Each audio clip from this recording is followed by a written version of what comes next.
Standing. Do you want to hear yourself? No, probably just best not hear myself.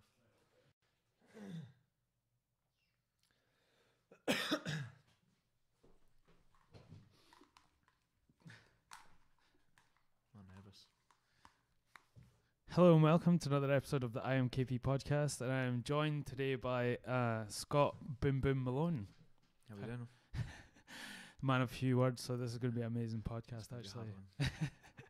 And he also was dragged round the shops by his better half, so that's why he's ultimately an hour late. Yeah, in H&M for about an hour and a half there. So I take it you just came straight from training? I was training this morning from about 10 to 11:30. There was only 3 of us that turned up. All right. Me, So- Dan and Kieran. Yeah. Is it? Teams. Is that because of there's people through for the headhunters? I think there's people that are going to Inter Club Oh, okay. on tomorrow. So we're leaving at like 4:30 in the morning. Okay. So I think they're maybe just taking a day off to go Right. down there. Okay. So is that like down Down with in Newcastle. that Mark? Speedy. What's his name? Speedy. Oh, Speedy. Who's like the BJJ, the Origin guy? Is that Yeah, it? Origin.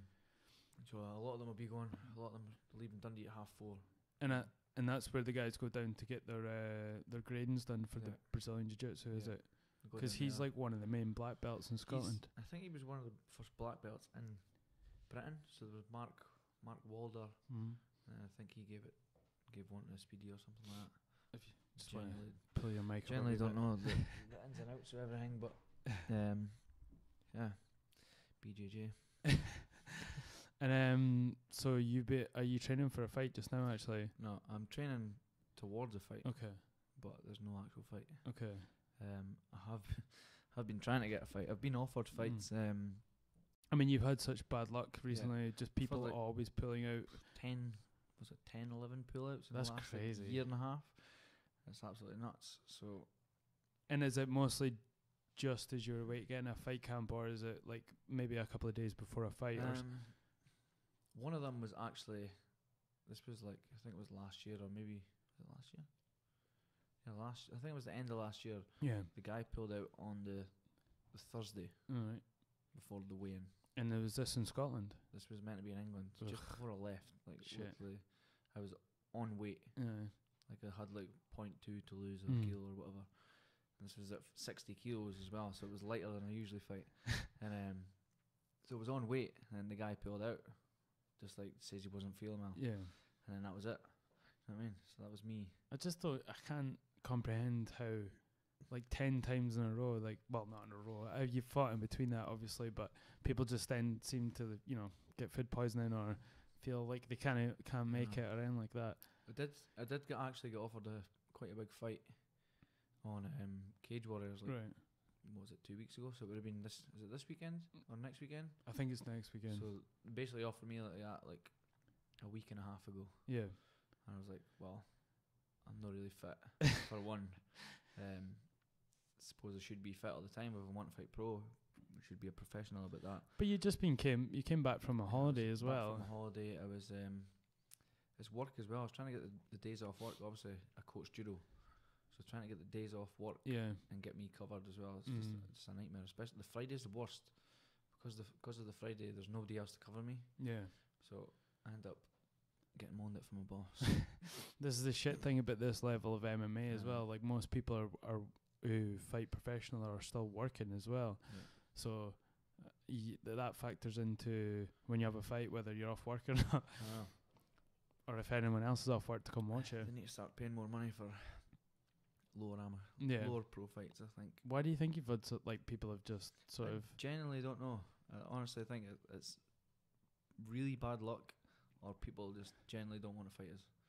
And I'm not one of these big-headed guys that like nobody wants to fight me. No, Because there will be people that want to fight me. of course. But it's just like the past one, the guy says he was injured. I really thought this fight was going to go ahead because the guy's quite a tough guy. You know what I mean? He was going to be a hard fight. There was no explanation to what actually happened to him. He just says he was injured. And do you get like paid from the promotional company that puts it on, or is it No, just you get like nothing. that's shit, man? That's You get a terrible. phone call saying, "Look, your guy's pulled out," and you're like, "Oh, great!" And then you instantly go, "Food." So you just go and start eating some eating loads of shit. Because you've been obviously dieting and everything just gets on top of you, and then you end up not training again, and then another fight will maybe get offered, and you're like, fuck, should have been training. I mean, you like, just from what I've seen and how long I've been training with you and known you for so long, because I think we've known each other for like 5-6 years now. From the start of the MMA, really. Yeah. 6 years. And when Scott joined the club, I'd been doing it maybe a couple of years at that point. And yeah, like you should have been well more into your career just now as you are, and it seems to be that these people pulling out is like the main. That's what's holding me back. Yeah, you know what I mean. Every one of the fights that I've had. Sorry, that arm just now is his better half grabbing a beer.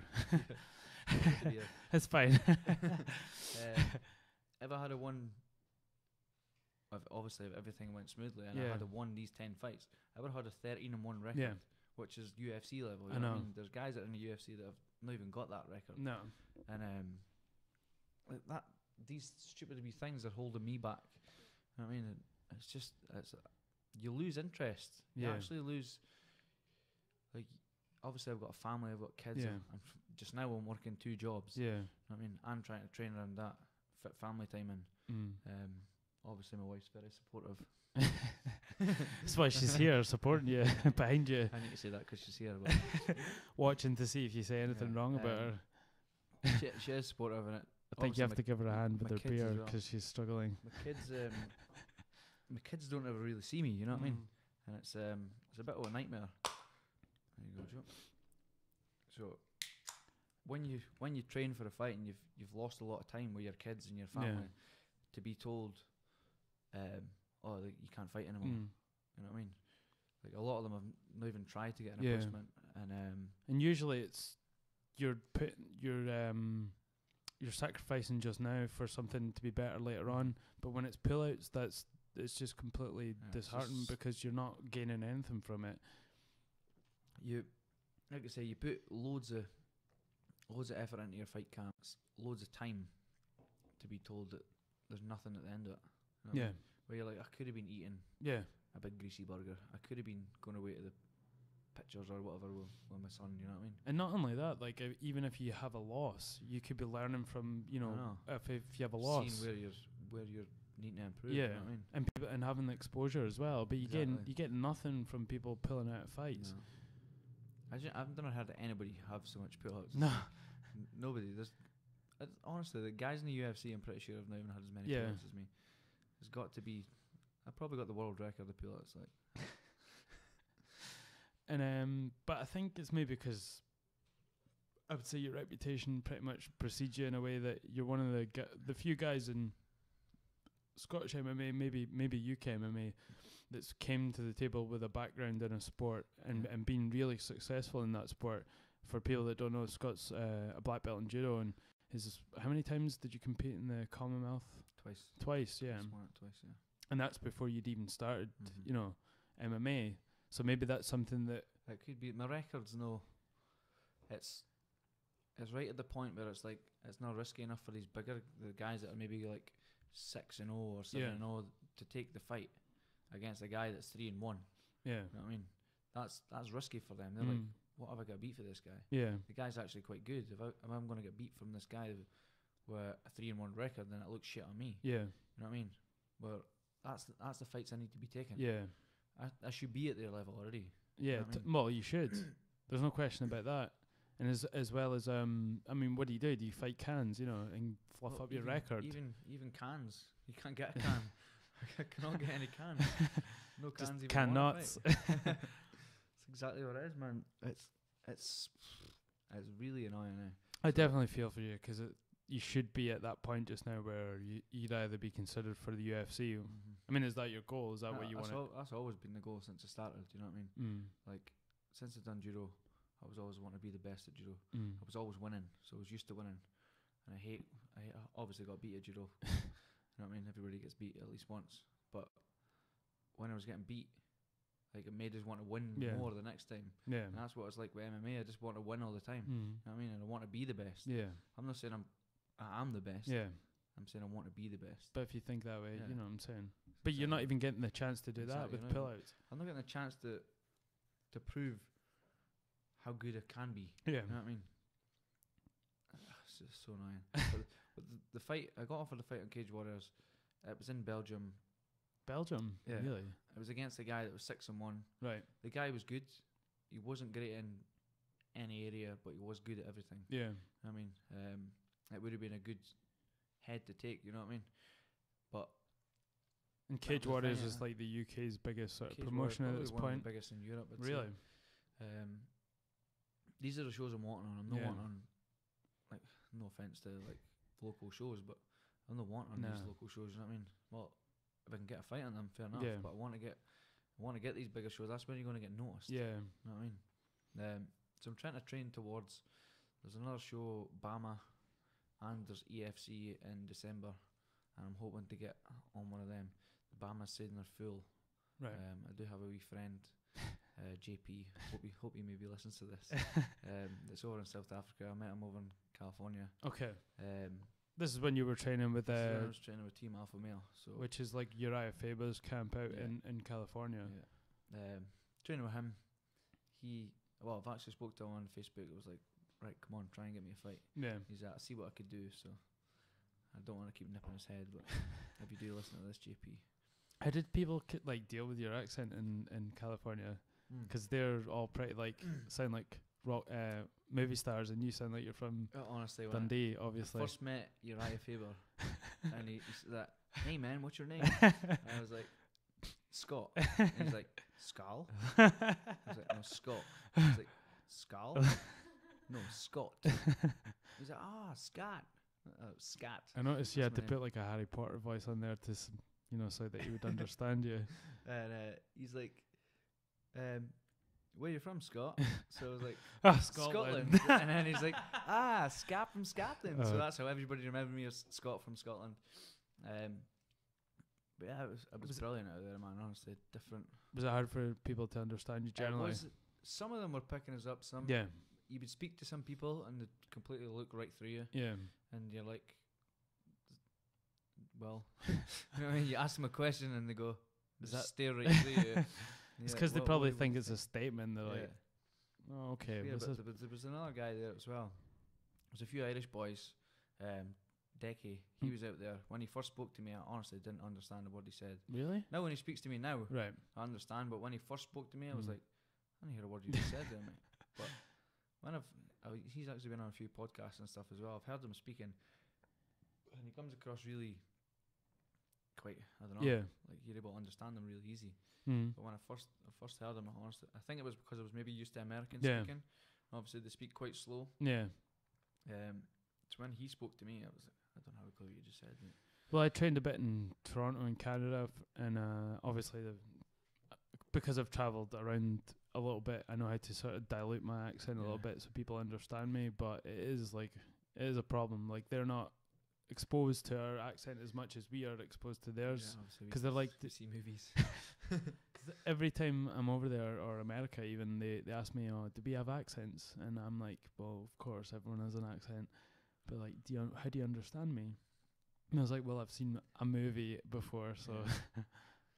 It's nuts. Like you do need to speak quite slow. There was actually a Facebook live video that I was doing, and I spoke to Cody, and he completely blanked me. Is this Cody Garbrandt, the I current? spoke to him during the Facebook live, and he looked like he was really rude, but I genuinely think he just never took in what I said. You know what I mean? And he was sort of speaking to someone else at the same time. There was comments underneath it like, he's totally ignored you there, Yeah. Scott. I genuinely think he's never, because he was sound. You know what I mean? He was People questioning whether you went to Team Alpha Male at all. yeah. Doesn't even care who you are. Exactly. And what did you kind of learn from it? Do you think? What was the main takeaway from going over there? The main reason why I wanted to go over there was to check my grappling. Yeah. Okay, obviously I've got the judo background, Yeah. and I know I could have probably went anywhere in America, Mm.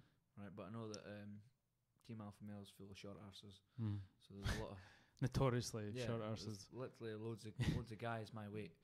So I was wanting to go over there for loads of guys that were my weight and test the wrestling skills. You know what I mean? See how good my wrestling is compared to their wrestling. You know what I mean? Obviously, I'm a lot more judo-based wrestling. But these guys, it was good. I held my own, I think, anyway. So that was the main thing that I went over. But I learnt a lot of like I'm doing a lot of switching stuff. Right. Sort of like standing up. You've obviously seen the wee TJ Dillashaw switch thing. Of course. That was obviously through Team Alpha Yeah. at the time. They do a lot of stuff like that. Mm-hmm. And I don't know if I should say this and give you my secrets. Me being a right-handed southpaw, which is, you know what I mean? Oh, you're fucked. Everybody thought. It suited me because obviously I could still throw my right hand when I'm standing in orthodox. So the things that they done suited me very good, you know what I mean? So now I'm getting used to switching stance a lot more, you know what I mean? I didn't even know that was a thing, but that makes sense, you know, like a right-handed southpaw. Yeah. Obviously that makes sense because in judo you switch your stance, is that what it is? No, in judo, if you're standing southpaw, you're technically a right-handed judo player. Right. Because your lead hand is your strong hand because you're turning with your right hip. You know what I mean? So you're turning in towards their body with your right hip. So I think that's the way to look at it. So weird, because I stand regular, like just a normal stance, but I'm left-handed. Like my power hand's my left hand. That's why my jab's so sort of good when I'm training. Yeah. But we're both weirdos. Even Billy's the guy as well, eh? Billy's left-handed. I never knew he was Billy. Billy, the head coach of Billy MMA, Beggars, obviously the nutty professor. Is he left-handed? He's left-handed. That makes sense because he's a bit crazy. There's all left-handers crazy. Well, they used to call people with left-hand who were left-handed sinister. That's where it comes from. Yeah. And that means like they're sort of weird and they sin, you know, because they're left-handed. So back in the day, they thought left-handed people were sort of creepy and demonic, because most people were right-handed. Most left-handers are creepy. Well, it's the same with the guitar though. Like I think it's to do with the sort of creative space in your brain. Like the left one's I think is the creative half of your brain. Guitar? Do you play guitar? I play normally, like regular, but I use like my left hand's like the sort of I do a lot of picking, and that's because I'm left-handed. I can do other things right-handed, obviously. Baseball or something like that. And so like, was it the switching up of stuff? What you learned mostly from? Yeah, I would say so. Like there was a lot of wrestling as well. Yeah, like loads of stupid wee things that I would never do. You know what I mean? I think my grappling's good standing up. Yeah. And then you go over there and you realise it's no. Yeah. It's not actually that good because there's a lot of things that wrestlers do a lot differently. Obviously, with judo, you've got a gi. Yeah. You know what I mean? You can't hold on to nothing when nobody's got nothing on. So stupid wee, just different types of holds and stuff around the waist and around arms and stuff like that. You know what I mean? That's really what I learned when I was over there. And like they're all training 3 times a day. Yeah. I mean, so it's hard to do that here. It's pretty much impossible. You were getting up. It was like first training session was at 9:30 in the morning, and you get up, and because it's roasting outside and the sun is shining, you get up and you're feeling great. You know what I mean? You just wake up and you're like, no kids sleeping, waking you up during the night and that. You just wake up and you go and train at 9:30, and you've been up probably for like an hour making your breakfast and stuff before. Yeah. And you know what I mean? If you get up 9:30 here, you're like, oh, fuck. Yeah. Stay in my bed half an hour because it's so cold. I generally think that's why Scottish people are so dour, to use a Scottish word there. Look it up in the dictionary. Because we don't get much sunlight, you know. Even when it's the summer, we get like a week of summer, and that's it. And so even Toronto, which is notoriously cold, you get a proper summer there, and it's well above what it is here. So you get that vitamin D, you know, that you need during the summer. It's so much easier, man. If you're getting up, you can wake up and you fell asleep in your boxers or whatever. You just get up with a pair of boxers or stick a pair of shorts on, and you can go up and you can walk out your back garden. And the sun's shining. You know what I mean? It must have been warm as well in California. It was 42 degrees when I was there. 42 degrees. I literally, it was that hot when I was sitting outside. I sat outside for 10 minutes. I was like pissing in sweat. Nobody could allowed to swear. No, you can swear all you want. Did you train outside much, or was it all sort of? Every Tuesday we would do like a run. So you do a run. I think it was about 3 mile or something. Right. So you do your 3 mile run in the blistering heat, Yeah. which was really hard, and straight away like you'd jog back to the gym Mm-hmm. and you'd kick off your shoes and you'd go straight on the mats and Right. you'd start shadow boxing until everybody was in, Right. Okay. and you'd shadow box and they'd say, right, pick it up, pick it up, pick it up, and then like once everybody's in, they'd say like last round or whatever, Mm-hmm. they pick it right up, Right. and then you just do Muay Thai straight away. Right. Okay. So it was good, like, but you would. So you want to come in last in that situation, just a slow jog. But I can't remember what it was. There was like, I'm sure it was a punishment for being like last. Pretty sure what You it just stay ahead of the fat guy. That's all you do. was. Yeah. There's one day I was running really fast. Like, yes, I'm feeling really good. It was at the front, and I just hit the wall. Yeah. Just everybody literally overtook me. It was just like pretty much walking. So when you're like Yeah. pretending to jog, but you're not actually jogging, just lifting your knees up, and that was that. Everybody firing past me. Is it something Firing you up do back. part of your fight camp? Do you jog as much? I do go running, but it's mainly to lose weight. Yeah. Um, Is it not something you do because you like? It's just no, purely. to be honest, I hate running. Yeah. I think that's another Scottish thing as well. Like you don't want to Yeah. go outside too long, and it's. I do run too much. Yeah, I do run quite a bit Mm. when I'm in training. That's another thing. When I'm in training camp, you know what I mean. But I'll never do it outside of training camp. Yeah. But it is mainly just so I could lose some weight. Mm. It's not for fun. Do you never enjoy it? Like I've No. started to. I used to hate it, but I've started doing it a lot more, and I actually have become to enjoy it. No, I think I would enjoy maybe like on a bike, Yeah. because at least you can have some fun. You know what I Mm. mean? Whereas running is just like. But the thing with the I think bike is thing you have with to me, do. I run without music as well, so that's probably a bad thing, because you sort of get bored. I think that's the same with me. Like beforehand, I used to run without music, and I was like, "This is terrible. I'm never doing this again." You know, I've got the attention span of a goldfish, so Yeah, that was me. like 3 miles is like way too long for me. But I've started listening to stuff, and it definitely helps. It's the thing. It's not actually the running part. Mm. It's the getting up and going for a run. Yeah. You know what I mean? It's the throwing yourself out your comfort zone and actually getting up, putting on your running shoes and going for a run. You know what I mean? It's the psyching yourself up for Yeah. a run that's worse for me. Once I start running, I'm not too bad. But My problem is I tend to like think my way out of things, even if it's training. Like I Yeah. want to do it, I'll just like think about it too much, and then I'll just any and I'm not excuse- going like any excuse. yeah. That's the thing. When you're not on fight camp, it's too easy to say. Yeah. God, just miss. Especially when I'm working. You're working like mad. Like Thursday there, right? I'd been working the whole day with my brother, scaffolding, so hard graft. Mm-hmm. Then I'd go straight from there to my other work, which is judo. Mm. So I'm getting home at like 8 o'clock from 7 o'clock in the morning. Then I'm supposed to go training at this time. We'd obviously not seen each other, so we need to spend some time together. And then that was that. I don't know what you mean by that. Just like sort of like being each other's company and looking each other in the eye. That's Yeah. generally, I mean, it's just being in each other's company. Even if it's doing daft stuff. But because I hadn't seen her the whole week, Mm.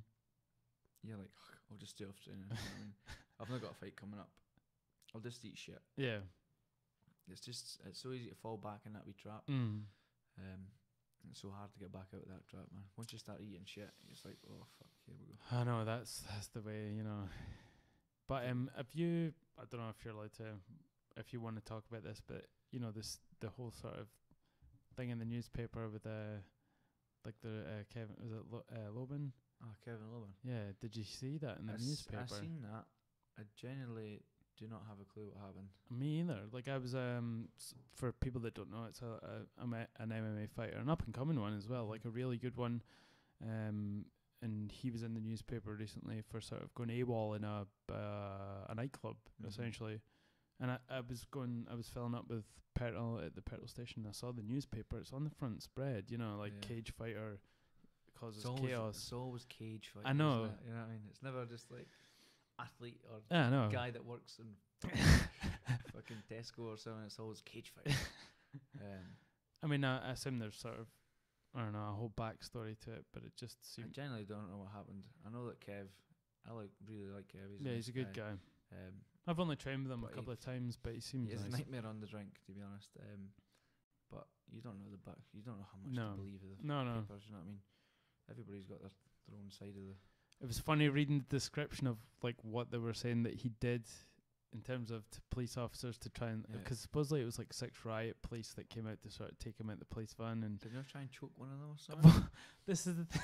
He's probably would have been on his back trying to triangle. that was exactly it. Like the description of it was obviously someone trying to do a triangle on someone, but because the journalist just doesn't know, or whoever was what a triangle is, it's like he used his legs around his arm and neck, and I was like, no, he used his legs against it, and I was like, that's a triangle. That wouldn't surprise me. But how much does he? Well, like he fights at 135. He's fought at 135. I think he was wanting to fight at 120. 125. So what's that in kilos? That's 62. Kilos is what 125 or 135? 135. 135 is 61.2 kilo. And it took 6 police officers to get him out the back of a van. You know, Yeah. it just shows you like if you're slightly more trained than anybody. It's obviously exaggerated. It could be exaggerated. It might not be, but that's probably the biggest news story in Dundee since, you know, just, I don't know. He's just probably been drunk and everybody's trying to get him down. Yeah. You know what it's like when you're angry, fucking go fast. Yeah. You know what I mean? And it's obviously been that, but I've also seen you very wasted in a club break dancing and dancing off against a lesbian. That was one of the highlights of my... She thought she could dance better than you in like one of the best, you know, clubs in Dundee, and you decided that you were having none of this. You were really drunk at this point. This is like that sort of drunk that you get where you don't remember much, and she was trying to get up on your grill, and you were having none of it. So you were supposed to be injured at the time as well. I think I had a hurt arm. Yeah, pretty sure I had the ligament in my elbow. So trying to do handstands and shit, man. And I've never seen anything like this. Like you only see these sort of dance-off battles on TV or in movies, and this was literally like out of a movie. She'd done like some shitty robot in front of you, and then you just start spinning on your head in the underground nightclub. Bring it. It's already been bratted. She literally didn't know what was going on as well as me. And I was like, Scott, you're supposed to be injured at this point. That was that was after my first loss. I'm pretty sure. Which one was that? Guy with the was that the armbar, is that the French guy? Yeah. Someone else. Yes. Yeah, the French dude. Well, he was black. Yeah, he was black. I was just about to say the black guy. But it's not. He's not like. He was a French dude. I've never heard nothing from him since. No. No, the guy's a ghost. Is that why? Is it frustrating for you It's someone? really frustrating because he beat you, but you wanted him to go on and do things. You know. Well, kind of, yeah. If somebody beats you, you want to see them at least do well. You know what I mean? If they're, you know, he was a hard fight, man. Yeah. He Sorry, you just pull that a wee bit closer. He came out with me like nothing I'd ever seen before, like bouncing about like Anderson Silva, like you know what I mean. Hit me with a spinning elbow. Yeah. And for a moment I was on top and I was elbowing him, and then he just like caught an armbar and that was it. I mean, I tried to slam my way out of it stupidly. But like you say, when you do lost, you learn from these things. No, totally. Tried to slam my way out of it, and he caught my leg and swept me back, and almost snapped my arm. And it was it was quite, you know, was it? Weird to see because obviously you're the champ of arm bars. So you think any judo guy can get an arm bar? Yeah. But, that's the thing. The first thing you caught me in when we were the first training session, someone was like, "Oh, this guy's like a judo black belt," and I think this was just after my first fight, but before my first semi-pro fight. So I was kind of getting into my stand-up, and I wasn't training the grappling as much. I remember he came in with your long blonde hair.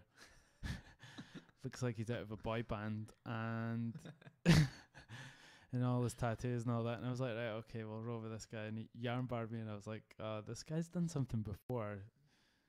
And obviously you were a black belt in judo, so I didn't feel bad. Oh well. That was all I had at that point. Just an armbar. You said you were like how many kilos at that point when you turned up? 71 kilos. That's crazy because you fight at like 61. Yeah, 61. Yeah, I'm not far off that, to be honest. But at the time, I'd quit judo. I'd basically cut all ties with judo. I wasn't working. I wasn't doing nothing. I was fat. Is this because of the sort of bureaucracy of judo? Because politics. Yeah. I'm going to say his name on this thing. Hopefully he's listening. Graham Randall. He's an absolute dick. He was the guy that was basically picking the team. Right, I'd won the Commonwealth in 2016. Right.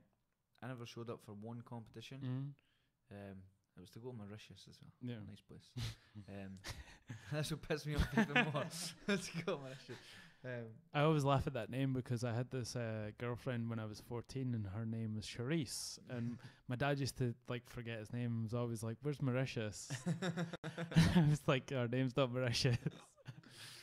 Anyway, so it was to go to Mauritius. Missed one competition, which I probably shouldn't. And he ends up picking like the younger guy. No offense to the younger guy because I like him. Is this for the Commonwealth team? This was for the Commonwealth.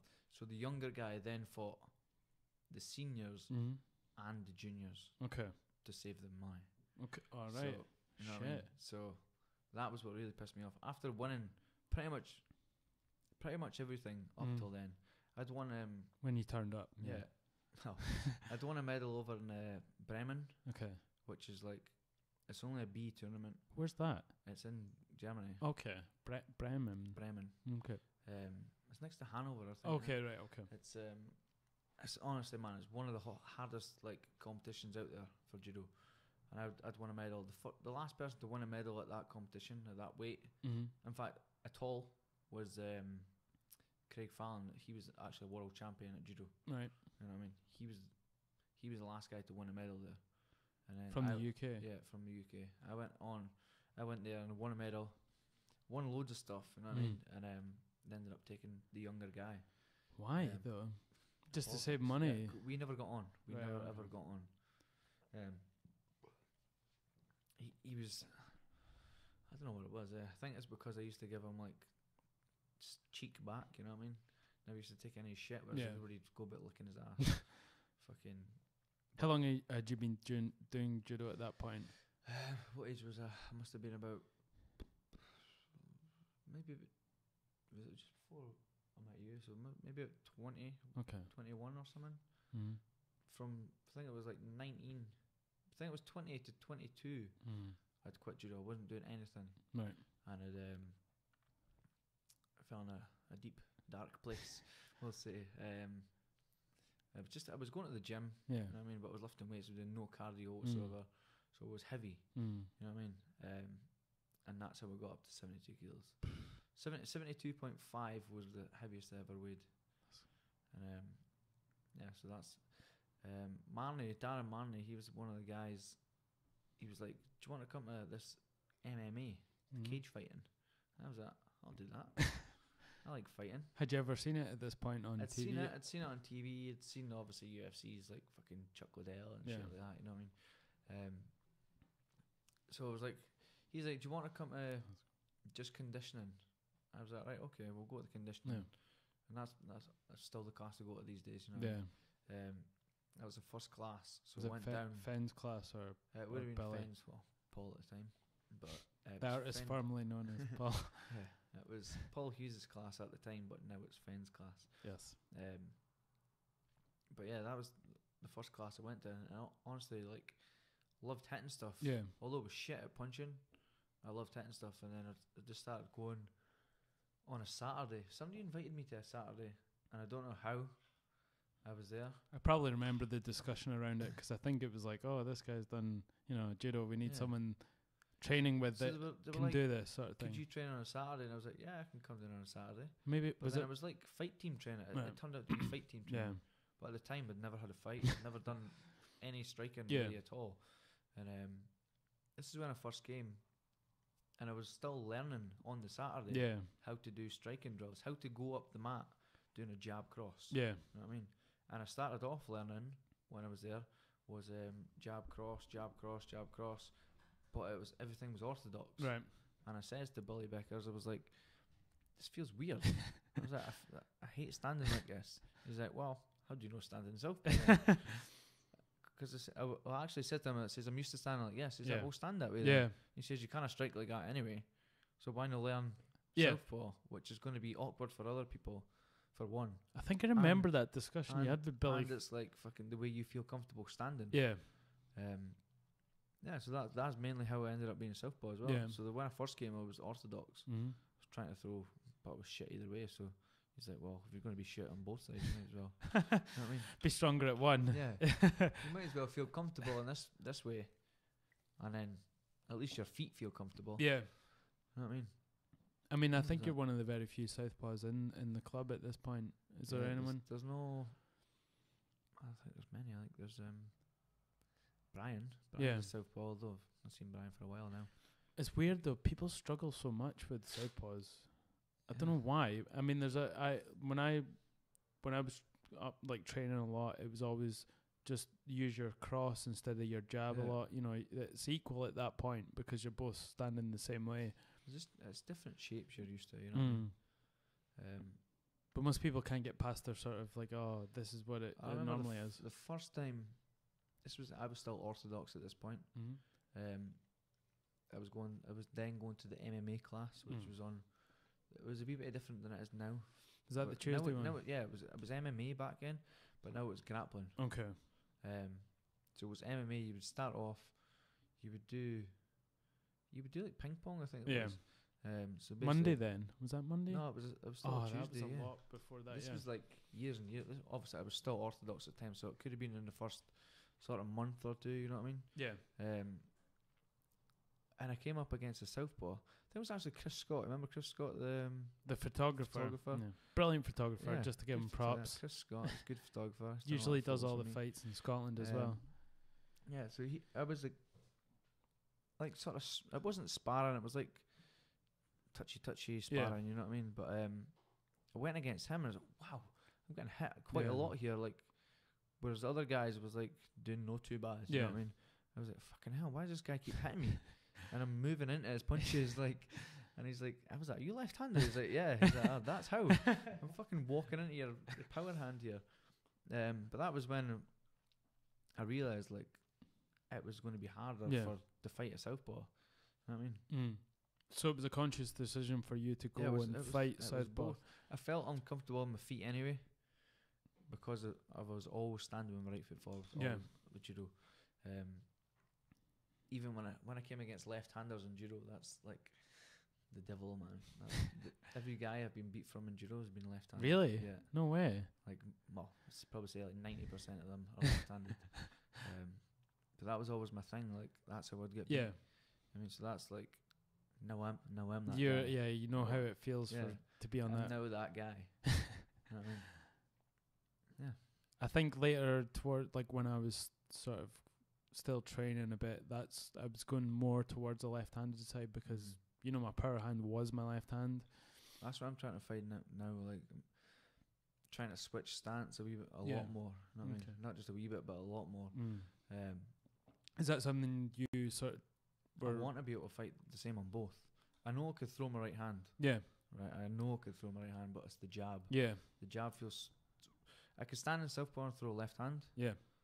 But as soon as, for some reason, when you switch over and you try and throw your left hand from a jab, it's weird. It is so weird.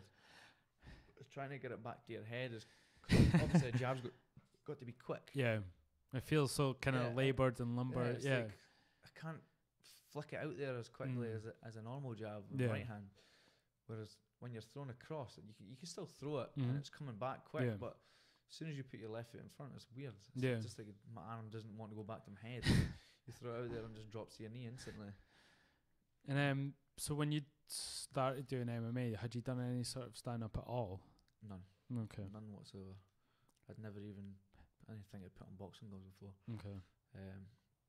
I'd obviously fought in the street, like most guys. I grew up. Or women, if you're from that particular area as well. Yeah, I was I did fight quite a lot when I was younger. I was always the wee guy. Right. You know what I mean? I grew up with like giants. Everybody was giants around me. So I was genuinely tiny. Yeah. At 16, I was 50 kilos. What? Yeah, I was Holy. 50 kilos. And did you start? Who kind of guided you into judo? And at judo, I'd done judo since I was 10. Right. So it was who was it? Ricky Glaister, James Provost.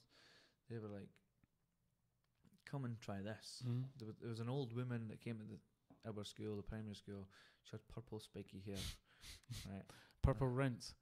Purple, Spiky hair. purple short spiky hair. Right? All right. Was she mental? No, I actually know her now. She was a school teacher at Baldragon, right? Marion, she's honestly the nicest person you'll Yeah. ever meet. But she came into the school, done a wee talk about judo, Mm. and everybody's like, "Wow, karate chops." I mean, nobody knows what judo is. No.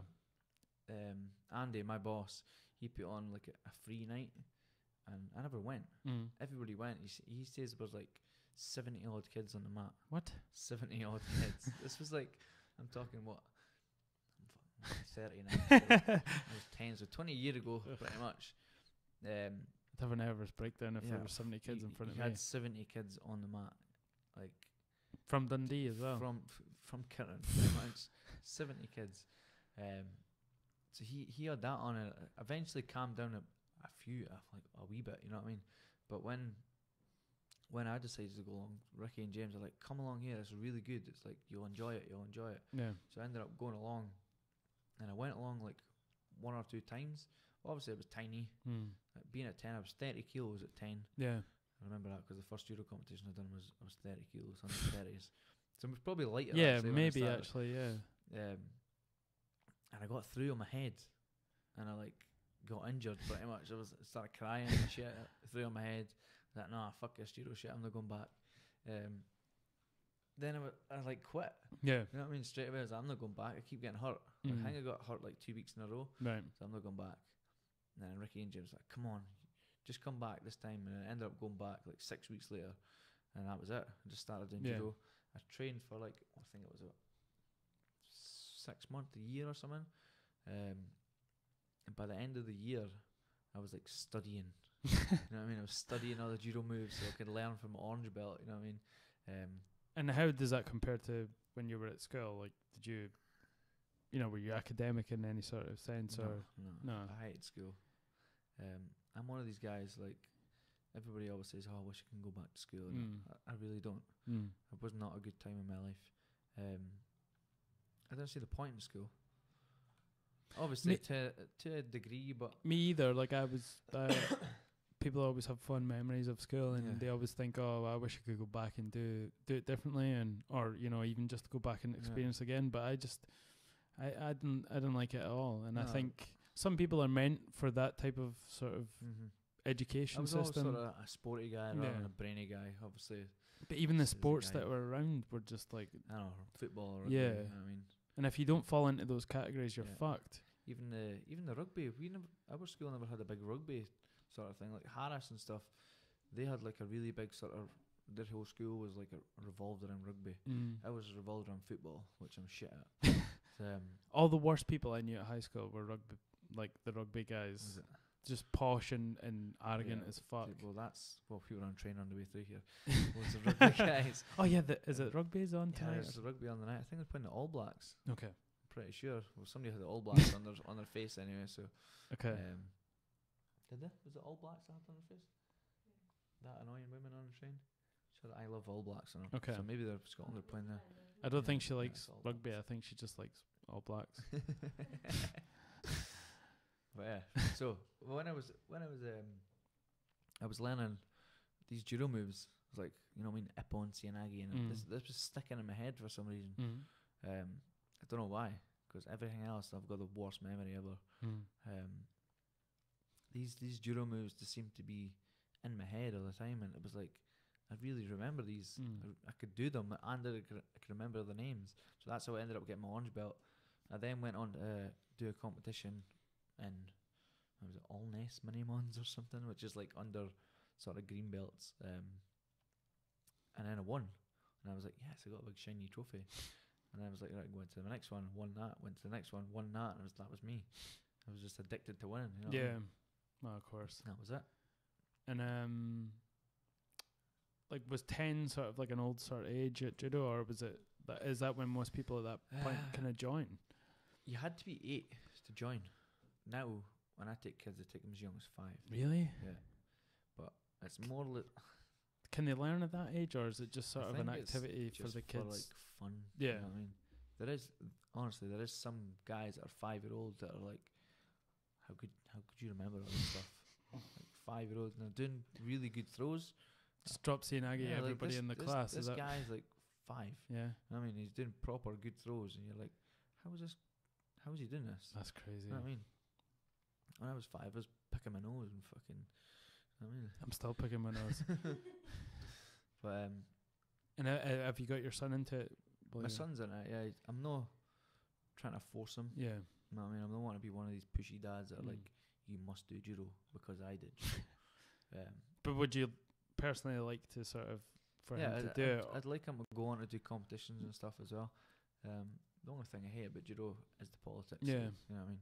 So I'd hopefully not get him involved in all that crap. But you'll want to compete if he's anything like his old man. He's a lot.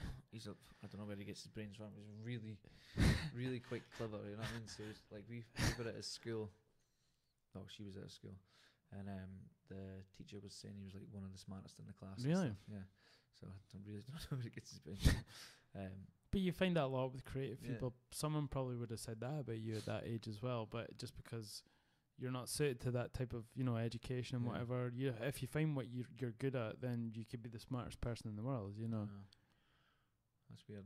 Like, you can be a genius at judo or a genius at MMA. It doesn't mean you're, like, good at math.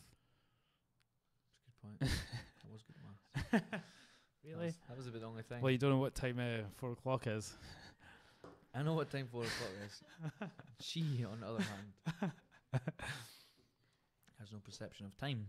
So, in terms of what happened to you after you competed in the Commonwealth, was there any sort of talk of the Olympics? No. Did you win? You won like 2 medals, and was it gold or? Yeah, I won 2 golds. I won in 2006, beating the guy, English guy in the final, which was like he was supposed to be. Well, he was really good. You know what I mean? He was beating everybody at the time. Right. He was like number 1 in the UK, and I beat him. Then to be told that you're not going because you missed one competition. You know what I mean, that pissed me right off. Then I thought about going back to judo, maybe for London, but then, like I say, I'd quit judo for too long. So when you go back, I was still fat. You know what I mean? And it's hard to get back into things. I eventually went back to the Commonwealths in 2012, and I won that. Right. Which was, it's Commonwealth tournaments, so it's not Commonwealth Games, right? Obviously, it's still the same people that you're fighting. Yeah. You know what I mean? But I won that. That was in Wales. Won that there, and then that was it again. I sort of went off doing MMA again. You know what I mean? Next year, there's the Europeans. What, in judo? In judo, it's in Scotland. Have you kind of sort of gone back to judo, or are you just teaching? Kind of. I've always done judo for coaching. I'm always coaching, so I'm always there. So I'm always there on a Wednesday, and there's still some good guys that are up and coming. There's guys that could throw me, you know what I mean, that are going on a Wednesday. Not many, maybe one. Like Aiden, there's a guy, Aiden Muffet. He's like, I fought him on Wednesday there, and he's only a couple years younger than me. Right. But he's insanely strong. Right. You know what I mean? He grips you and you feel like a little boy. There's other younger guys like David Scobie and stuff coming up, and they all give you a good fight. You know what I mean? But I think if I was going to get properly competing again, I'd need to be going through a raffle. Yeah. Which is obviously like the Scottish squad trainings and stuff. You'd have to train as much as you were in MMA. Yeah, I'd need to sort of put MMA to the side a wee bit. But again, do you think you want to do that at this point? You know, for what? You know what I mean? What do you get out of judo? Even if you are winning, even Olympics, you know what I mean? Yeah, you're not getting much. You're not getting any money. How old are you at this point? Me. Yeah. You need to ask. You're not like I'm 30 next month. Really? Yeah. Oh shit. Oh, so you are. Yeah, it's your. What are you doing? Is it New Year's sort of? New Year's party. Were you born in New Year? No, I was born on Christmas Eve. Ah, shit. So I feel sorry for your you mum. can't Terrible Christmas present. you can't obviously have a Christmas Eve party Yeah. because it's Christmas the next day. Most Yeah. people got kids, Mm-hmm.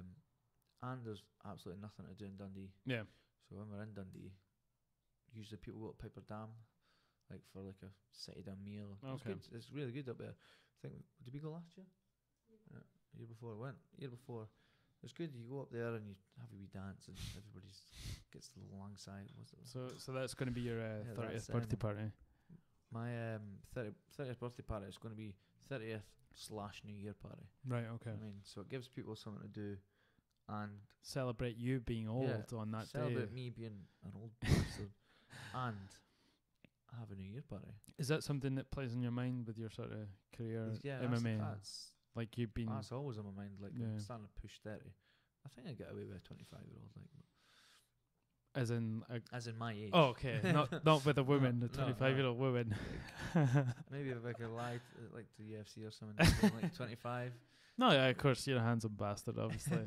They're like, oh, this guy's quite young. He's still got a couple of years left in him at least. So I think them. I don't know, the lighter weights can gonna go a little bit longer sometimes as well. I mean, Uriah Faber, he was what age when he 36 or like 30. What is he now? 38 or something? yeah, 37. and he was in the sort of He was in there to what, last year or something? yeah, like that? and he's considered like an all-time great as well Yeah. now. And it's I don't know, if you train smartly, maybe you missing all these sort of hard fights and wars is going to affect you positively in a way that you're not going to be physically sort of deteriorating the same. I suppose. It's one way to look at it if you're looking at it positively. Yeah. To me, it's just really annoying. Like it says at the start, you lose heart. Yeah. You know what I mean? You start to lose heart because you've been let down that many times, Mm. and you're like, why the fuck am I still training? Yeah. Like I really enjoy training and I love doing what I do. And what does your management say to this? But my management's been trying. You know what I mean? And they've got me. I've actually been offered 3 fights from Cage Warriors. One was when I was on holiday. Yeah. One was like the weekend as I came back from holiday or the weekend after. Yeah. Then there's that other one there, and three of the times. So that's now gave me a kick up the ass to be like, right, you need to be training all the time. Yeah. If you're not training all the time, then what's the point in doing this? You know what I mean? It's tough though because you have like I a know. family as well, and then Exactly. It's trying to balance everything.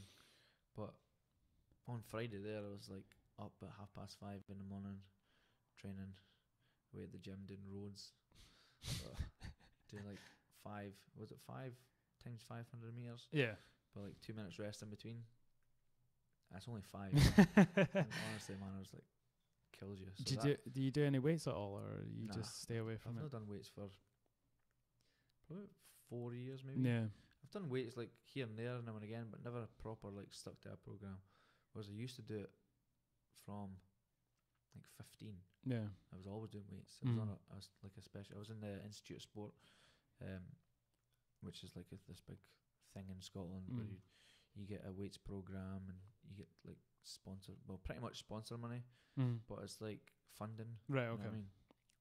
So you would get that to go on trips and stuff, and you're going abroad, and so twice a week I would be away to like Douglas Gym, and then I would have a guy, Alan Sinclair. He would like write my programs out, Yeah.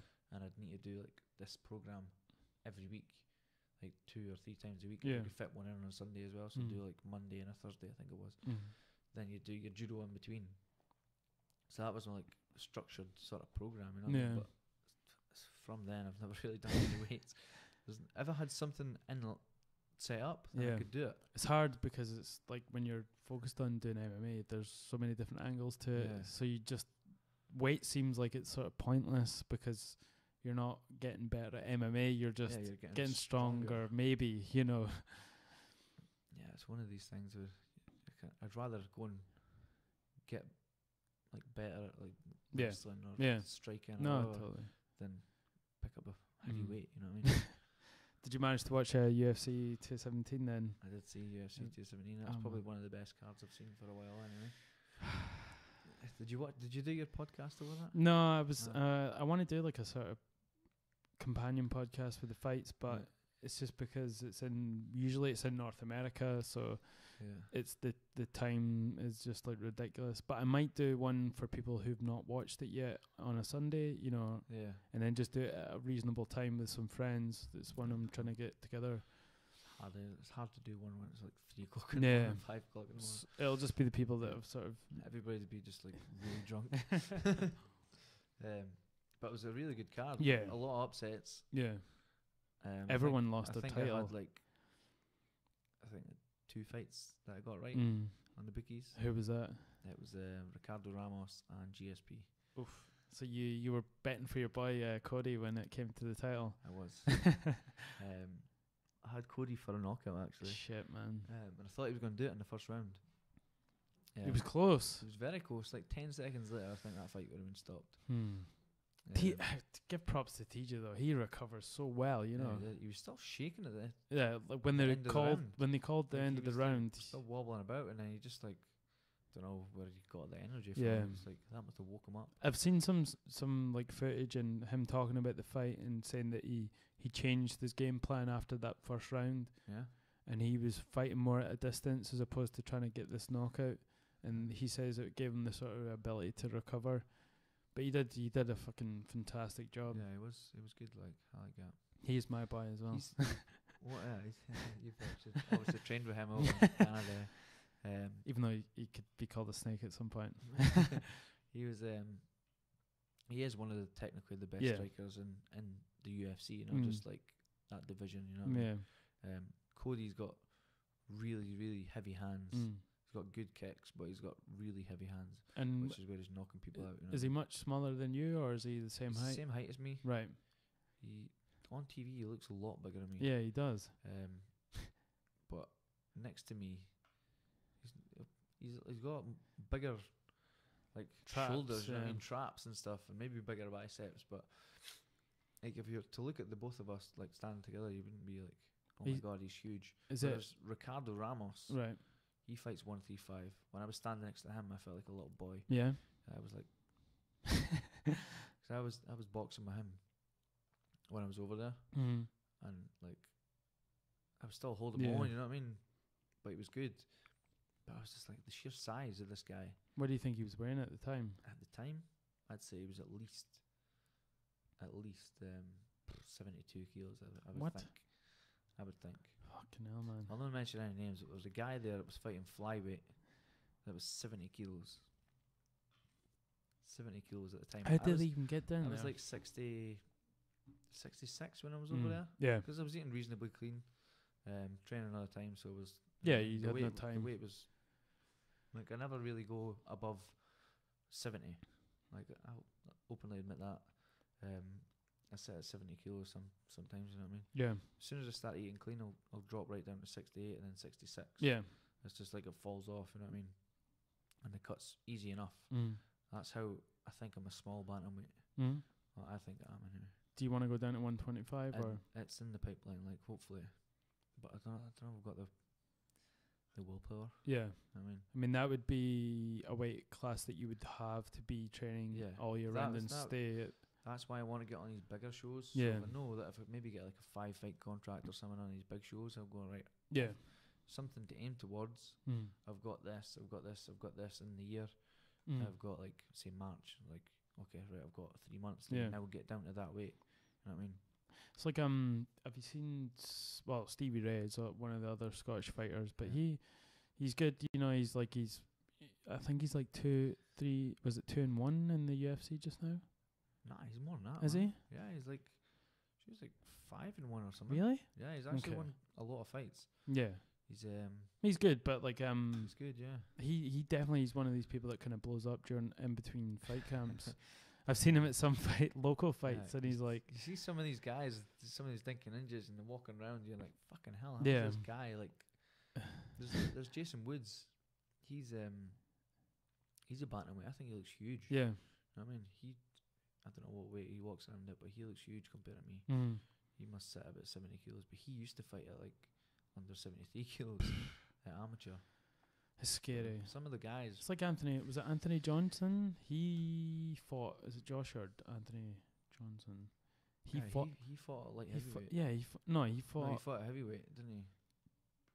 And he first fought at middleweight or welterweight. No, welterweight. Welterweight. And then and that's crazy. He recently fought at light heavyweight, and that's like, he was killing himself to get down to that weight. It's mad, like. Is it something you worry about, like the effects, or is it something because you've done it since? I don't think I'm dropping enough weight to be scared. You know what I mean? I did fight at 125 the first fight when I got beat, and I think that's another thing that sort of put me off as well. And was it day before weigh-in, obviously? Yeah. That was a struggle to get to that. Like really bad.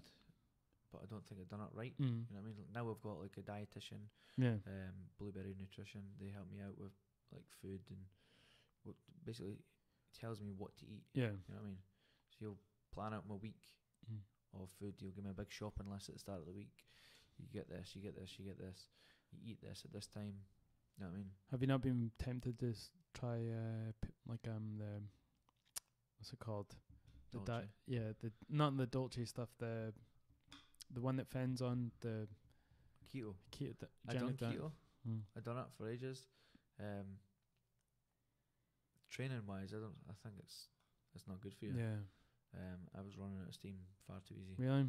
Yeah. I was getting like dizzy standing up and shit. Yeah. So we'd be on the ground, say like, I don't know, ground sparring, whatever, and you stand up and I would get like dizzy.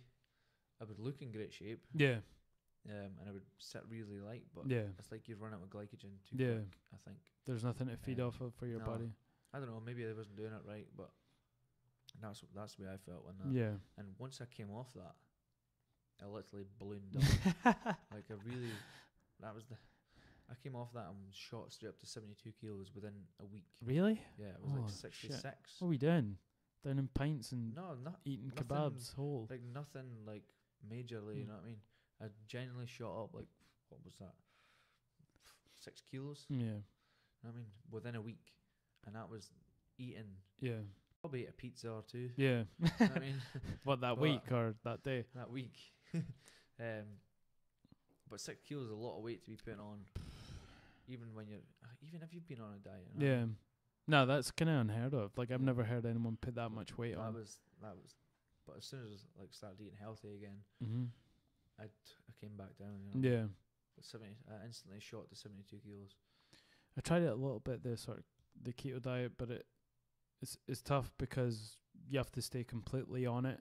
You can't have a cheat meal at any point. You could do carb cycles or something. Right. Okay.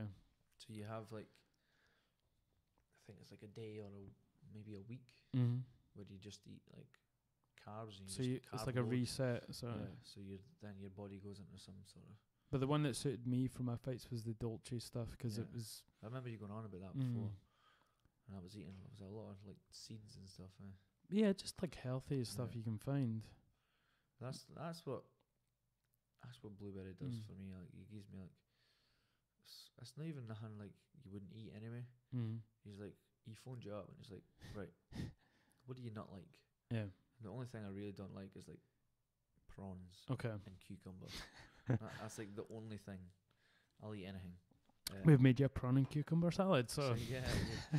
There's you could just like easy things, you know what I mean? Like cereal in the morning. I mean, like shredded wheat. You have like a bowl of shredded wheat. Is that right? What have you got in your cupboard? I've got some shredded wheat. Is that right? Have 50 grams of shredded wheat, 125 grams of milk. You know what I mean? Or mils of milk. Are you still sort of taking on milk as well? Is that something that you? The only thing I really drink milk for now is I'll drink it with my cereal if it's in the house. Yeah. I'm surprised you have it in the house with someone being a vegans. But I'll drink almond milk with my cereal and I do eat quite veganly. Yeah. That's the same. Like one of my ex-partners, she was vegan, so for majority of that time I don't eat a lot of meat anyway, so I was mostly vegetarian. But yeah, like I don't know.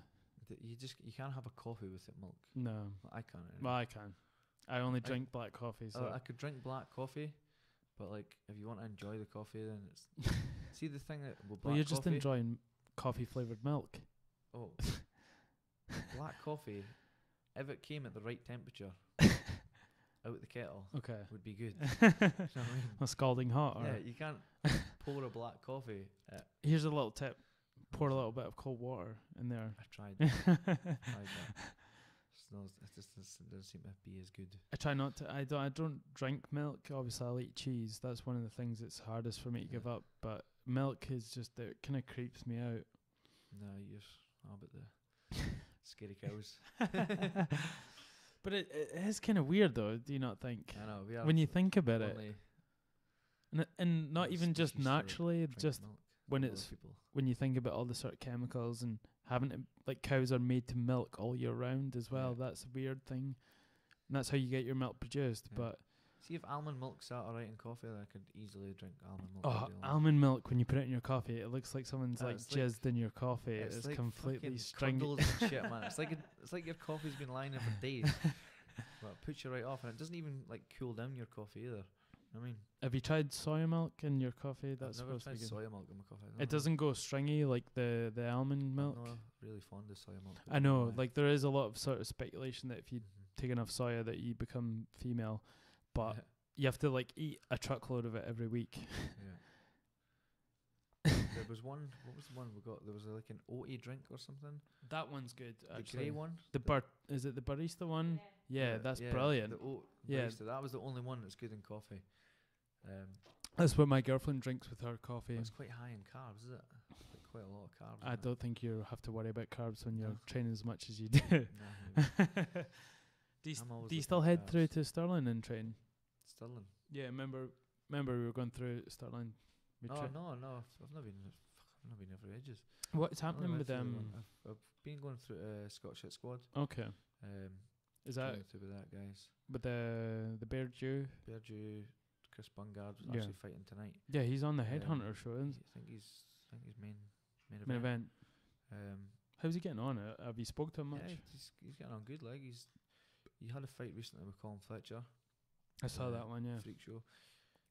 Close fight. Could have went either way. I think. Mm.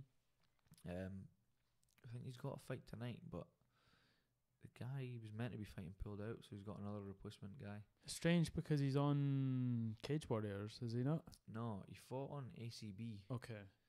I think he's fought on Bama as well. Okay. Yeah, that was it. He Bama. fought on Bama. So he's fighting in Headhunters, which is kind of Yeah. like a local show. How does I that? think he's trying to get more of a record now. Right. So, I mean, UFC are starting to look at him. You know, Really? no, that's what I'm thinking. Okay. Why he's fighting on these shows. Yeah. So, if he builds his record up a little bit, so I think he's like 11-2, or Yeah. something like that. So if he gets maybe another couple of wins on Mm. local shows and gets one big win on a big show, I mean, he's now got that record Yeah. to back up this big win on the big show. Do you see these guys sort of doing these things and think that's, where you should be or could be because of, you're obviously very talented but with all these sort of pullouts, it's like. Yeah, it was. I don't get back into that. Yeah, that is just annoying. I want to get a fight, at least one fight before the end of the year. Yeah. If not, it's probably looking at going to be February. Mm-hmm. I mean, I'm not gonna fight in January because I got my birthday party, Of course. which is Take you 30 days to recover at least. It's probably at least just from the hangover. But I'm looking at February to fight after it Mm. if I can't get a fight now. I'm going to give it up until like the 20th Okay. December. If nothing's happening, then I'm just going to drink my weight and And are you just? Is there anyone in the UK that you want to fight? Is there people that you've seen that you just? there's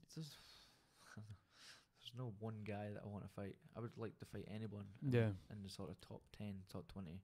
I mean, anyone.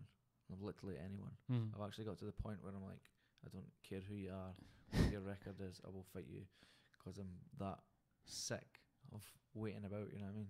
A bantamweight. Yeah, bantamweight, even flyweight, Yeah. you know what I mean? If a big fight was to get offered to me at flyweight, then I would take it. Mm. I got offered the fight. This was a couple of weeks ago. This was after the other guy pulled out. Right. I got one for Was it Made for the Cage? No, Ice. No, Ice was the one that the guy pulled out. Is that the Yorkshire one or the no the Leeds? Manchester. Yeah. So the guy was from Manchester, fighting in Manchester, but he got injured, so got offered another one on. I think it was Made for the Cage. I'm not 100% sure on that. Okay. It was Chris Clark that offered me. Yeah.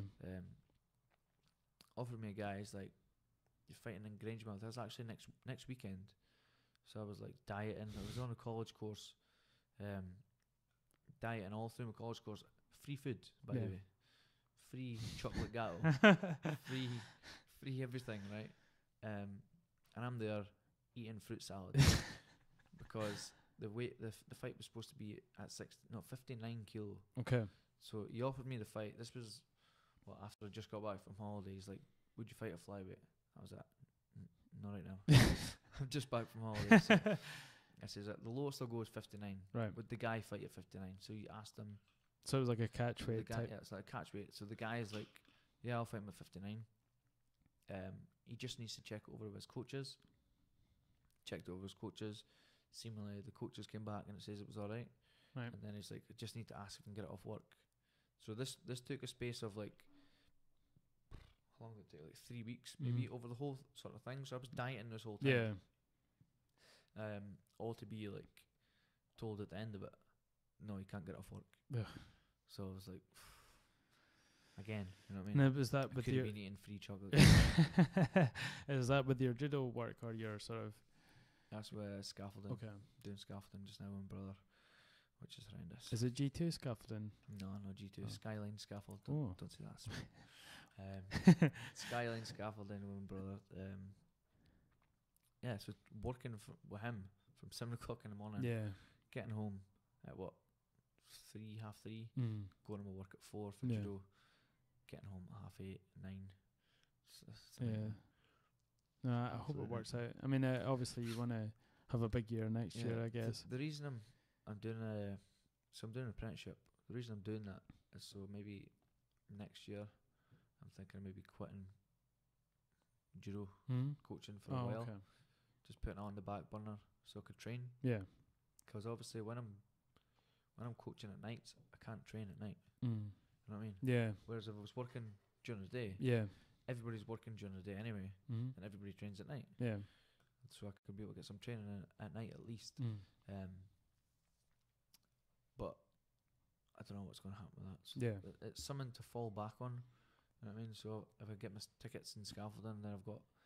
If fighting doesn't work out, then I've got something at least to go back to. You know, it's crazy that you put all this time and effort though into MMA, and not because of you have all these pillars, and you still have to have this sort of backup plan with scaffolding. I've got a family. You know what I mean? I need to feed my family at the end of the day.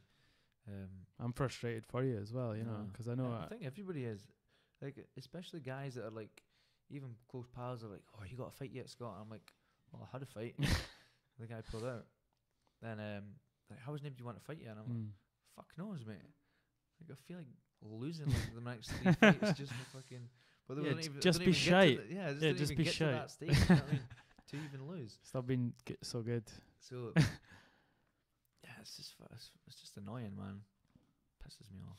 Are you going to be doing the grappling competition in Dundee? I think I am. Oh shit! I'm gonna think I'm entering your weight as well. Oh fuck you, you dick. So yeah, like Fen, who's been on the podcast before, has a grappling competition based in Dundee MMA called Suave Maga, which is obviously a play on. Which I think I should be a black belt in it. Just for the Suave part. What, just because you're a fucking. Just for the Suave. Well, you're the Suave of the Suave, so. So you're gonna enter. I've entered. I'm in there. And what weight you fighting at? I'll be 65 to 70. There's a few people entered. I know. Have you seen? There's a few good guys. Yeah. There's I know Dean Beggs. I saw that actually. And Scott, I tapped this guy out in how many minutes? 37 seconds. 37 seconds in a fight with a farm bar. A farm bar. An arm bar. In an MMA match. That was one of your up and coming matches. That was for the Art of Combat title, that one. Did you have to give that up to move on? Yeah, I actually gave it to Dean. Oh, okay. So it's kind of like a sort of. That was for me to fight pro. I decided already that I was going to fight pro. Yeah. So they're like, well, you need to defend the belt 3 times to keep it. Right. So I was like, right. But it says, would you be like, do you want to come in and like hand the belt over to the winner? So it was between Dean Begg and I think it was Jonathan Wills, I think it was. Yeah. He ended up beating Jonathan Wills in like 39 seconds or something, something like that, something stupid. Yeah, he ended up beating him, and I went in and gave him the belt and shit. It was alright. He was quite dominant up until you fought him, wasn't he? He's got very good jets, you know. Yeah. Very good jets. And I think he's been never mainly fought. focusing on jets since. Okay. Because he's never so really it'd be fought interesting. again, has he? No.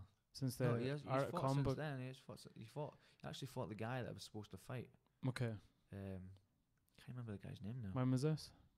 The guy that was supposed to fight, or when he fought him? When's the last time he fought? He fought, I think it was maybe a couple of years ago. He was fighting under Dinky Ninjas. Yeah. Really? Yeah. So it was after like underdog Okay. combat or something. Right. But I don't think he's at Dinky Ninjas. I'm pretty sure he's just doing like boxercise and Herbalife or something. I didn't want to say anything, but I knew the whole Herbalife thing's a thing in Scotland supposedly. Well, we'll not mention Herbalife. We'll probably get sued just from Herbalife. There's I think he's just doing that, but I think he's entered anyway. He's definitely entered at 65 to 70 or so. That'll be a good category. Yeah. Well, yeah. There's a lot. Yeah. Be the one to watch. Yeah. So we'll probably call it quits there. It's been good to have you on. But if you want to give, what's your social media and social media? Instagram is Scotty_boom boom. Okay. My Twitter is, what's my Twitter again? Boom boom Malone. Scott Malone 265. I think it is. Some random number. Great.